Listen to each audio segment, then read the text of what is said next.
listening to the GM Shuffle with Michael Lombardi, presented by DraftKings and VSiN. Here is Femi Abebefe.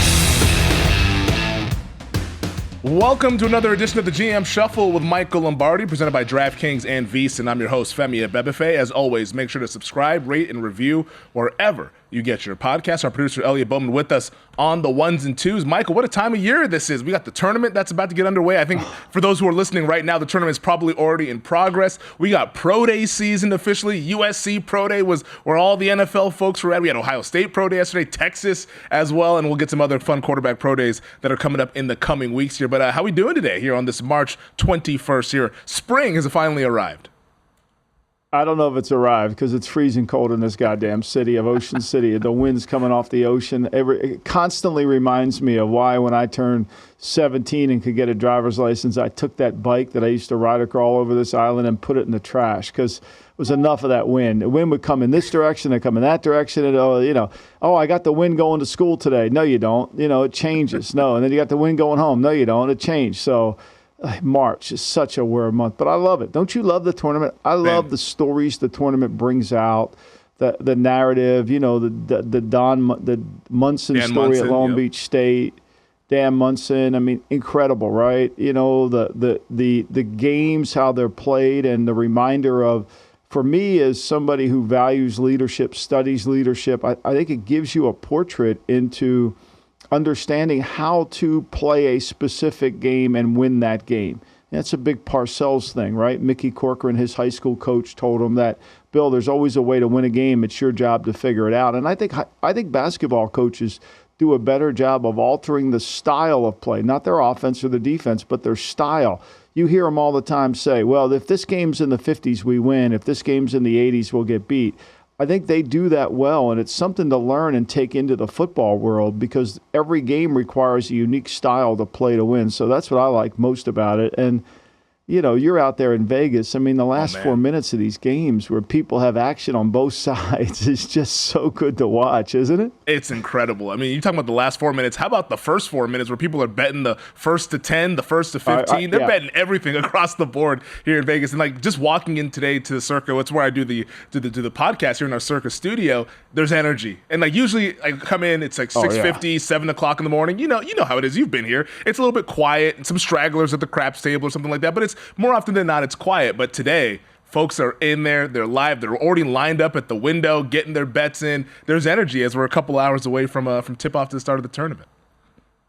Last year when I was out there and I came in when we did the show on Saturday morning and I came in at 6 in the morning and we saw the walk of shame leaving the place. It's like this place, it was alive at 6 a.m., right? It was alive. I love walking into Circa at 6 in the morning and a guy sitting there sipping his beer, still playing the slots. It's like, whoa, this is a life I never want to live here. This is something I never want to do, but breakfast it's exciting. Of I mean, you can't, I mean, this is truly, you can't, I mean, I don't even think Henry Hill could get a table at Circa today. I mean, it's a hard one to get. Yeah, no, I'll be perusing around here after we do the podcast, taking it in and stuff. Since I'm already here, might as well stay when the atmosphere is at its best once the games get underway here. But obviously, we're a football podcast. Let's talk some football here, Michael. We saw the Pro Day for one Caleb Williams, the presumptive number one overall pick yesterday at USC. The Bears contingency was out there. I saw a picture of Eberflus shaking Caleb Williams' dad's hand. Keenan Allen's dapping up Caleb Williams. There's a lot of people. The Bears, there's nothing to hide anymore. They've already traded Fields. There's nothing to hide, and it sounds like we're headed towards Caleb Williams being pick number one overall when we start drafting these players next month. Yeah, I mean, and I think the fact that they spent, 3 days? They've been out there for 3 days. I think they spent a lot of time. And look, Caleb Williams is really a good player. There's some things that he doesn't do well. He's got 30 fumbles. There's times where you watch him and you wonder some of his decision-making, that he tries to force a play down the field. But for the most part, there's a lot to like. His arm strength, I would say, is above average. I wouldn't call it a rifle, but I think it's certainly good enough, right? Yeah. And it's all comes down to the intangibles. Can he make the rest of the team better? And I think those 3 days before the workout, because these workouts are ridiculous for the quarterbacks in the offseason. They're all scripted. They're all about making sure that the ball never touches the ground. And so that you're really not going to learn anything in the workout that you can't learn on the tape. It's the conversations with the kid. The fact that Keenan Allen went there, to me, says a lot, right? Keenan Allen, what people don't realize about pro players is they watch games too, right? They admire other players. And I think his presence there indicates that he has respect for the game that he's seen Williams play. And that's kind of important. You got to have that credibility walking in the locker room. Yeah, and Caleb Williams said after the pro day, said that, hey, Keenan Allen and I, we've had a little bit of a relationship since both of them playing football in Los Angeles, Allen with the Chargers, Caleb Williams at USC the past couple of years. So I'm assuming they've crossed paths. I don't know if maybe, who knows, maybe they've trained together. But Keenan Allen showed that you don't oftentimes see veteran guys showing up to pro days that are not their alma mater. Like we saw CJ Stroud yesterday at the Ohio State pro day, which makes sense. He's rooting for his guys. Those were his teammates a couple of years ago. But Keenan Allen, he went to Cal. He didn't go to USC, and he shows up at the USC pro day, and he said, hey, like he wanted to go out there and support Caleb Williams. So it's kind of leading towards this Caleb Williams being the first overall pick for the Chicago Bears. But you mentioned how these pro days, because it's so scripted, what these guys do, you're not going to really gain anything from this. I guess, what is the purpose of these? Because at Ohio State, we saw Marvin Harrison Jr. say, hey, I'm not doing any of the workouts. I'm not running. I'm not doing anything. Like, you can meet with me, we can talk, but I'm not doing anything. Are pro days as we know it going to end, or is there still going to serve a purpose for some of the mid-tier prospects that are going to be day 2, day 3 guys? I mean, the 1% that refuse to work out and do things is different than everybody else. There are other people competing for jobs, competing for a draft status, right? And so they got to show what they can do in a workout. You know, Harrison's a unique player. He's in a kind of a special category, although there are other receivers that people like, maybe not as much as maybe you could have. I think everybody's receiver board will look different. You know, I think some teams could have Neighbors first. Some teams could have Harrison. Again, this doesn't mean they're not good players. It just means there's a different value that you place on the skill set. So Harrison's got a lot of tape you can look at. He caught balls last year for C.J. Stroud in that workout, so you could see him actually do that. But there's a lot to watch on the tape. He plays at a high level of competition, so you could see that. You wish he would run a 40. You wish he would do those things. But I think at the end of the day, you know, he's got the leverage to say he doesn't want to do it. We'll see how it works out. If Neighbors goes ahead of him, just hypothetically say, you know, he may regret that decision. He may. But I think he's confident in his game. And I think great players, what I've always noticed about great players is they don't mind working out. You know, I go back to Michael Irvin, right? I mean, I called Michael Irvin and I pretended I was Marty Schottenheimer. And I said, I'm going to come down to Miami and work you out. Now, this is 1987, 88, right? So there's no cell phones. There's none of that. There's no chats and FaceTime and all that crap. So he couldn't tell my voice from the man on the moon. He could have, you know, so, hey, I'm Marty Schottenheimer. I did my best Jim Rockford, right? I pretended I was somebody I wasn't. This is what I learned at Hofstra, how to be Jim Rockford. So I did my Jim Rockford routine, and I show up down there, and I'm going to work him out on what we had. This machine was called the box. And so it was a measuring tool to change a direction. And he says, where's Marty? And I said, well, Marty couldn't make it. Well, man, I ain't working out. Okay. All right, you sure? So then I start working out the other Miami players. And Irvin's so freaking competitive, which made him great. He said, fuck it, I'm going to come over and work out. I'm doing it. I'll show you what I can do. And he did. And so to me, that's what I loved about it. That's a little bit of, and we're going to get into this in the second part of this pod, is there is a kind of this competitive drive in great players. And if you read the Wright Thompson piece yesterday on Caitlin Clark, I mean, that gene she has in her body is what great players have. It's that competitive, I'm going to kick everybody's butt at anything I do. Yeah. I mean, essentially, they're junkies for what they do. Like, Caitlin Clark is a junkie for basketball. Like, Michael Irvin was a junkie for football. And that's kind of where I would – and, like, this is not to disparage Marvin Harrison Jr. Like, we obviously watched him play at Ohio State. He's terrific. And there's probably nothing that he could do at his pro day that would sway your opinion either way wherever you fall on Marvin Harrison Jr. But – the great players, like you mentioned, don't you just love football? Like, isn't this just fun to you? And any chance that you get to go out and run routes and catch passes, wouldn't you jump at that opportunity, especially when you're doing it in front of NFL people? Like, I would be like, hey, like, this is my love. This is what I love doing. I get a chance to do this and put on the show. Like, let's go ahead and do this thing. Like who cares if I can't really improve my quote-unquote draft stock? Like, I just love the sport, so I want to go out there and put on a show. Yeah, I think to me that was that was something that you want, right? And so, like, look, I'm often reminded of I think it was let me think, I want to say it was the 99 draft, okay? And in the 99 draft, Tim Couch was the first pick, right? Donovan McNabb was the second. Achilles Smith was the third. And everybody thought Ricky Williams was the universal number one running back in the league, right? Everybody thought that. Nobody debated that, except the Colts and Bill Polian, who took Edgerrin James ahead of him. Yeah. Right? And so which shocked everybody, right? And then, of course, the Saints did one of the disastrous trades that Mike Ditka could do, and he traded everything away to get Ricky.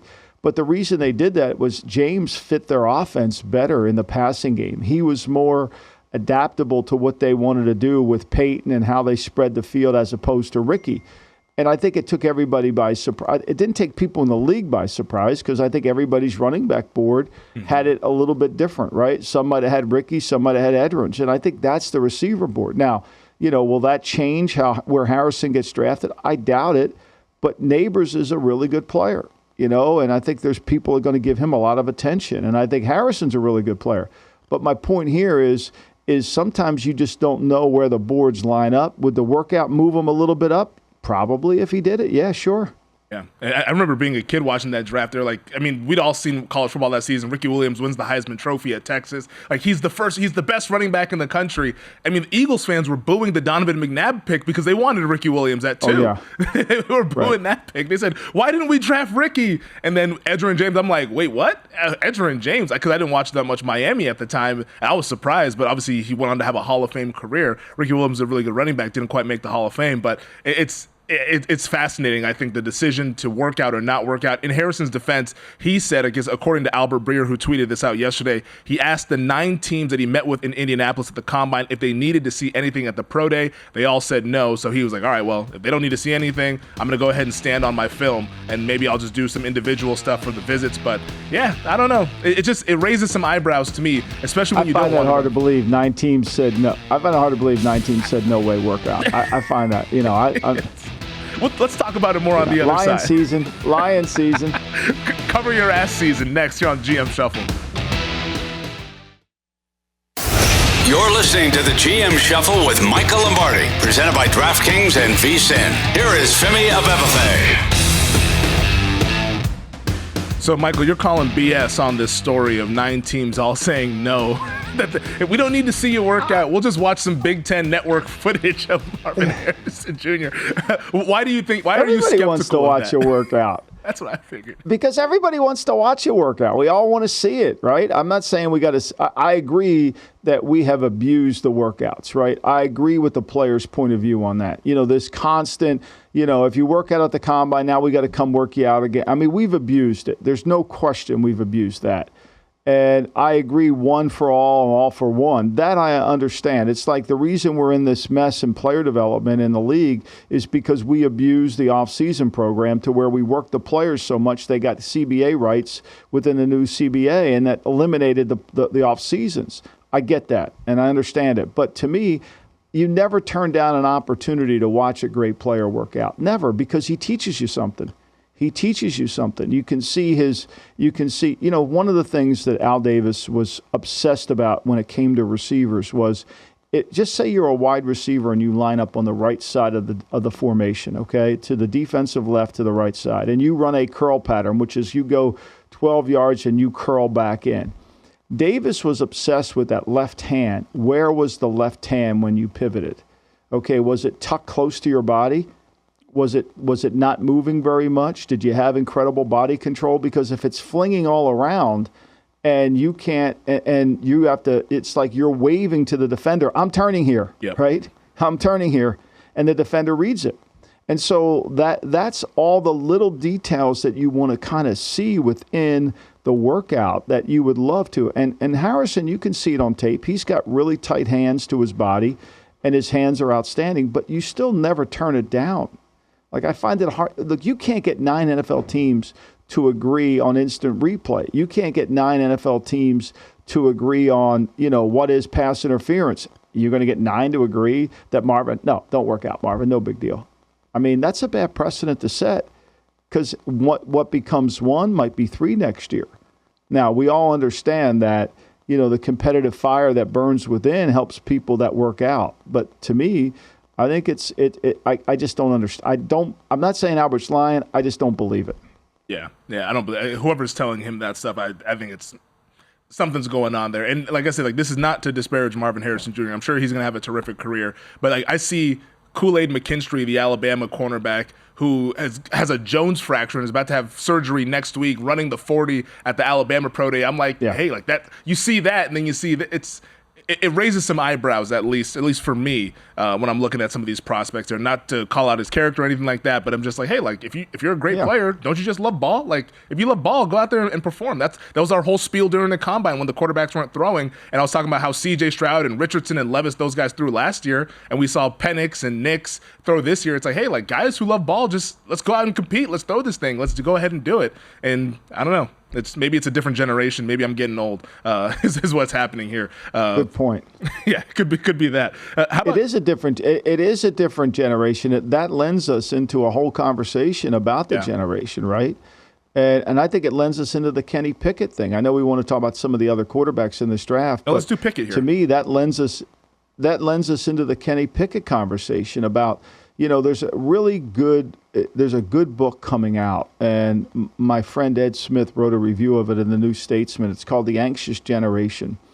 And Jonathan Haidt, he's on, and you can listen to him on Joe Rogan. He's on there. He's written a book about how big tech has taken away competitiveness in people. And what he does is, and he's a psychologist at NYU, so he's not making this stuff up, but the advent of the smartphones has basically put generations into two categories. The play-based childhood, which you and I probably grew up in, which is your mom said, go outside and play. Yep. You ain't staying in the house. Go outside and play with your friends. Go to North Street Park and go play. Like every time I walk by North Street Park, I have a memory from my childhood of being in the North Street, right? And you played. And when my mother rang a bell, you came home, it was time to go to dinner, even if you didn't want to, and she would, So, and then now today is we have a phone-based childhood where a lot of the kids are staying inside playing on their phones, and they're not learning the mistakes. They're not developing their competitive nature, right? They're just doing their thing. And he attaches it to this incredible study that they did in the 80s over the artificial ecosystem that was created. And basically what the designers discovered that many trees grew only to fall over before maturity. So this is a controlled environment to grow trees. And so what they asked themselves, what was missing? Well, wind.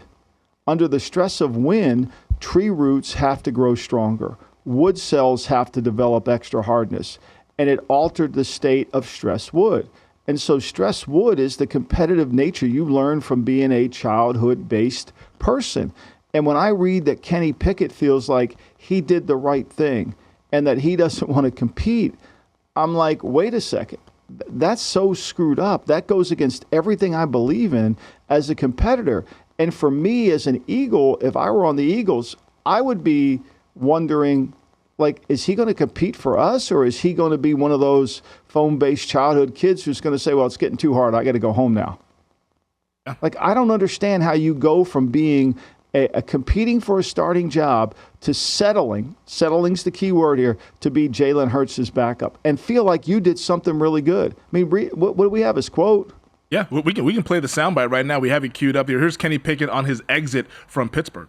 I think the communication is what it is. It was behind closed doors. I'm confident in the way that I handled it. I handled it the way I should have handled it. I'm excited to be here. It worked out so well that Philly was the place I ended up landing in. So I think everything happens for a reason, and I'm right where I'm supposed to be. You're a former first-round pick. This is now entering year 3. Where you're supposed to be is being a backup. Is what he's saying. Decided you were a career backup? I mean, he should have took a clipboard to the press conference. He should have just carried a clipboard into the press conference. And he thinks he handled it well. Now, maybe something happened behind closed doors that I don't know. It's the great Abebefe line. I don't want to go into the unknown not knowing. Maybe I don't know something here in the unknown. But to me, on the surface, this looks extremely bad because here he is having an opportunity to be a starting quarterback, competing against Russell Wilson. I don't care what they told Russell Wilson. I could care less. He's on a minimum salary contract. They could cut him tomorrow. It's no big deal. If I beat him out, right, I'm the starter. And so therefore, why would I? And then I have my fifth-year option they might have to pick up. Now there is no fifth-year option. Now you're going to go in. And I don't care what anybody tells me. The locker room knows there is a level of lack of competitiveness, right? They know it. They understand it. I mean, they see it, right? And that's what was interesting. So it's kind of like I saw two worlds here. I read the Wright Thompson column on Caitlin Clark and about her competitive nature and about how she's still pissed off that UConn didn't recruit her coming out of high school and about how she just is trying to control her competitive ways through her teammates and how she's learning it. And she has that loneliness about her because nobody understands what she's trying to do, to Kenny Pickett saying, I did the right thing. I'm happy to be a backup. I mean, I can't get and if I were Howie Roseman, deep down, I would worry about if we got to play this guy for 7 games, is he going to be competitive enough?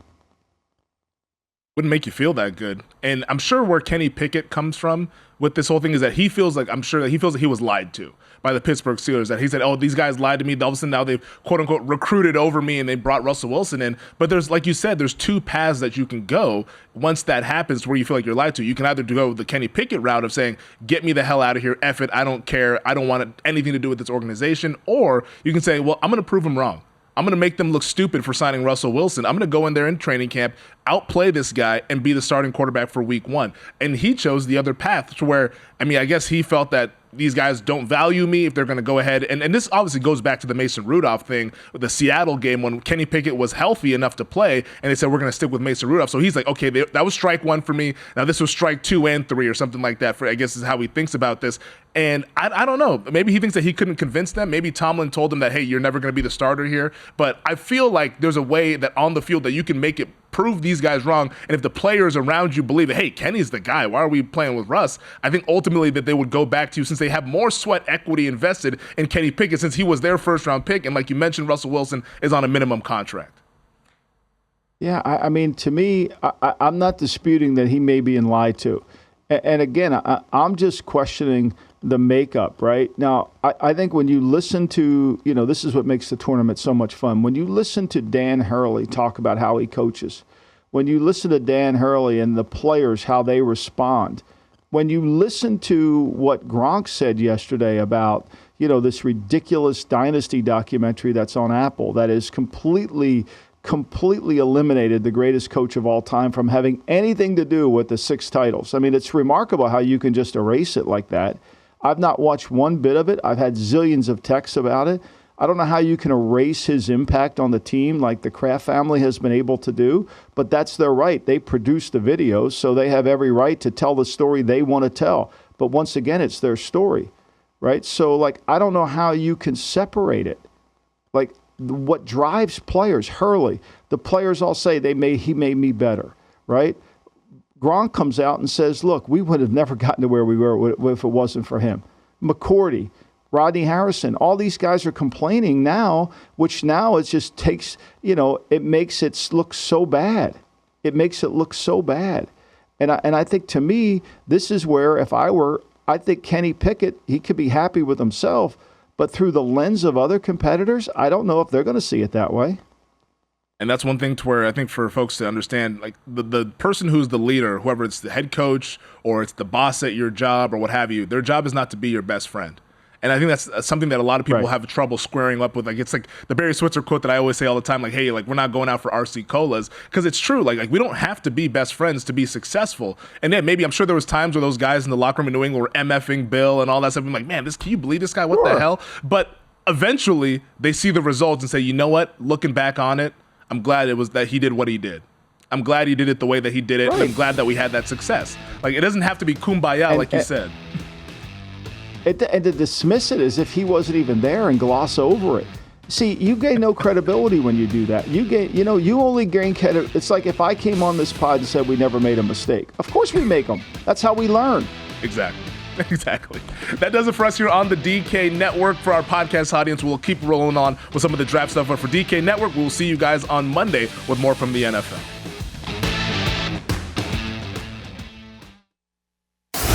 You're listening to the GM Shuffle with Michael Lombardi, presented by DraftKings and VSiN. Here is Femi Abebefe. All right, let's have the JJ McCarthy conversation here, Michael, because I feel like JJ McCarthy is getting set to be one of the more polarizing prospects here in this 2024 draft prospect. Because I think initially, about a few weeks ago, a month ago perhaps, we started to hear whispers of, okay, there could be maybe 4 quarterbacks in the top 10. And people were saying, who's the 4th quarterback? Is it Penix? Is it Nix? It's like, no, it's actually Michigan's JJ McCarthy. And then everybody who's watching college football all fall is like, oh, how could JJ McCarthy ever be a top pick? How could he ever be a first-round pick? But it appears that the NFL likes McCarthy more than those of us who just are sitting on Twitter on Saturday afternoons watching Michigan play football. Is what you're hearing, does that match up with what you've seen when you study McCarthy on tape? Because I know we saw the hype for Will Levis during the process last year, but you were very early on saying that doesn't match what I see on tape. This is a 5'9" player. This is a guy who's a backup. This is a guy I would not take in the first round. And ultimately, it was all a bunch of smoke with Will Levis. He ended up being the first pick of the second round. When you watch McCarthy, does what you see on tape match up with what you're hearing amongst people throughout the NFL? Well, I think there are 2 divergent thoughts here on McCarthy. I think people, first of all, I think you have to grade this in a unique way. And the great Tony Lucadella, and I wrote about this in Gridiron Genius, the baseball scout who founded Mike Schmidt, you always refer back to what he said. And there's 4 kind of scouts. And we are in the arena now of 4 kind of scouts. We have the poor scout, like the guy that thinks Justin Fields is better than 15 quarterbacks in the league. We'll put him as a poor scout, right? And then you have the production scout, the scouts who grade the production, the completions, right? And they have that. And then you have the picking scout, the scout that picks on one thing the player can't do. And then the projection scout, where the guy can project him moving forward to what the offense could do. And I think there lies the difference, because if you grade McCarthy's production accuracy, timing, some of the things he does, he's not going to win you. And that's where most of the fans they're in that production category. Although I don't, when it comes to Fields, there's no production, but they're there anyway. But that's a whole other situation. But the projection people, the people that see the McCarthy athleticism and the intangibles that he brings to the table, let's not confuse that you can get drafted in the first round as a quarterback because you have elite intangibles. We've seen it all time and time again, right? We've seen it. We'll fix him. He's a hard worker. We'll work on it. He'll get better. I fell for it with Mac Jones. Look, I fell completely hook, line, and sinker on it. I thought he was going to be an overachiever mentality. I thought he was going to have that enemy. I thought he was going to be the outdoor play kid. And instead, he became the inside play kid, right? He became I just felt like that I was wrong. I was wrong on all that. And we all get lured into this. And I think the more you watch McCarthy, you got to have a clear vision about the things you can correct with him and the things you can't. Like, I think Bo Nix is more ready to be that athletic player, that guy that can do the things that everybody's saying McCarthy can do. And I think Bo Nix is really, I don't want to call it hot, but I think he's viewed in a light that's very positive with teams. And I'm not saying McCarthy isn't, but I think there's that whole the whole sense of his character. Plus what Jim said about him, he's the best quarterback ever to play at Michigan. It's hard to document that, but Harbaugh said it. Now, one question for you. Did you buy anything at the Harbaugh garage sale? I heard you were back there. I saw that on Twitter the other day, which is hilarious. I mean, that's just as old school as it gets right there. Hey, we're just having an open garage sale. Come buy some stuff. I hope he donated the money to somebody. I pray that he did that. Please tell me he did. I mean, I saw he was selling. Millie's like, he's selling Michigan gear there. Like, how could he do that? He just got that for free. I'm like, well, I don't know. I pray he gave it to I pray he gave every nickel to somebody. It just pockets it. You got to stock up some money to buy those $2 steaks. That's what you got to do if you're Jim Harbaugh. But I find it very interesting, though, for this JJ McCarthy conversation, because now we're starting to hear teams, not necessarily linked to him, but teams that are going on visits and meeting with him, one of them being the New York Giants, who have been sniffing around quarterbacks this whole offseason. They brought Russell Wilson in for a surprise visit that nobody really saw coming. That's how we all saw Russell Wilson at the Newark airport. And then now they have visited and met with JJ McCarthy, and they're doing a top 30 with him. Then also the Minnesota Vikings are scheduled to meet with JJ McCarthy as well and have some dinner with him when he goes ahead and does his pro day. So it seems like teams who might be trading up into the top 5 or might currently be near the top 5 are interested in this guy, which would lend all of us on the outside to believe, hey, JJ McCarthy is going to go higher than what people thought, at least at the start of this draft process. Maybe this is a guy who ends up going in the top 6. Well, that's a hard one to figure out, right? Because do you have to go up to get him? Look, I think McCarthy piques people's interest is his third down tape, where he was very effective. And one of the, when you go through all the, what I call the alerts of the quarterback position, one of the alerts is critical play in the game. Will he have the ball in his hands? Can he make a play? What's his third down quarterback rating? Watch all the third down plays. And McCarthy moves up the ladder in these categories, right? So there's alerts that you look for, on the quarterback that highlight him. And I think Nix does the same thing. So, between I haven't heard much about Penix, but between Daniels and then Drake May is out there. And when you watch Drake May, first of all, if you can get past North Carolina's pass protection schemes, God bless you. Because I get frustrated watching Drake May because, we've got a 6-man protection and we don't block the guy. I don't know if it's him not pointing it out, if they don't have it. It's frustrating. It's really frustrating. And I got to get past it because I'm starting to grade the offense as opposed to grading the player, which becomes a disaster for scouts. Yeah. Exactly, right? And so, and May's all over the place. May is the golfer who sprays the ball but has talent. Now, everybody says he's a great kid, and he meets all these intangibles in terms of that. But I'm still going through all of that. And I think, to me, one of the things I want to do is go back and look at these kids, their high school tapes, right? Because I think what you see in high school is how many incompletions do they throw, right? That's a key number. Because in high school, there's really not a lot of pro players on the field. And, Sam Darnold averaged almost 10 incompletions a game coming out of high school. That's a lot. That means the ball wasn't in great locations, and he didn't give, there's some things that it's the receiver's fault, but it's also some things his fault. So I think you got to kind of look at that. And I got to really go back and study. Everybody's linking the Drake May conversation to Minnesota because of Josh McCown coached him in high school.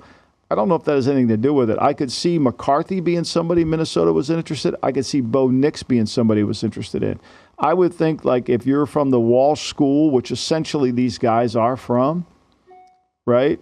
I think that Bo Nix would be very appealing to all the people from the Walsh School, the Sean Paytons, the Kevin O'Connells, those kind of guys.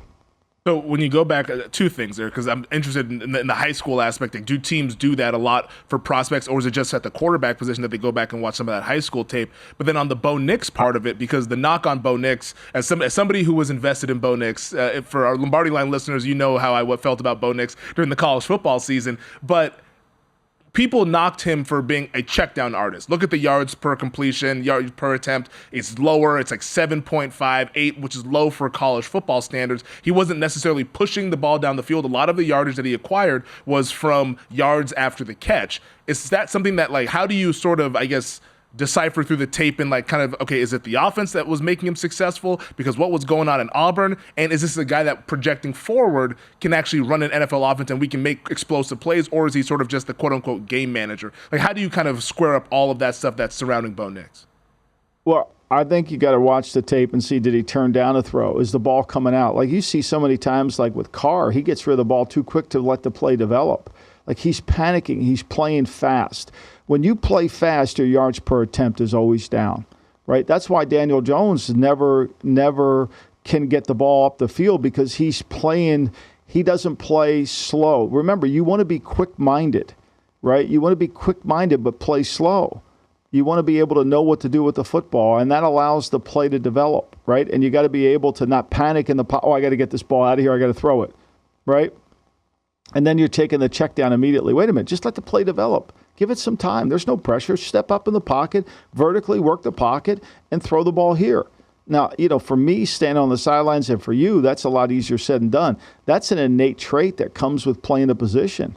It's a little bit like, when I was at that Vail conference, John Foley, who was in the Blue Angels. I mean, they can teach you how to fight, how to train, and put put a plane on an aircraft carrier. But it's a lot harder to do it real than it is in the simulator, right? Yeah. It's the same thing, wait, be patient, see it. It's going to happen. It's kind of like, it's like great players can't tell you why they threw the ball to the player in basketball. Caitlin Clark can't really understand why she saw somebody was going to be open. She just knew it. I think that's a hard quality to have. It's as I've said many times, it's a crib thing. You come and you either have it at birth or you don't.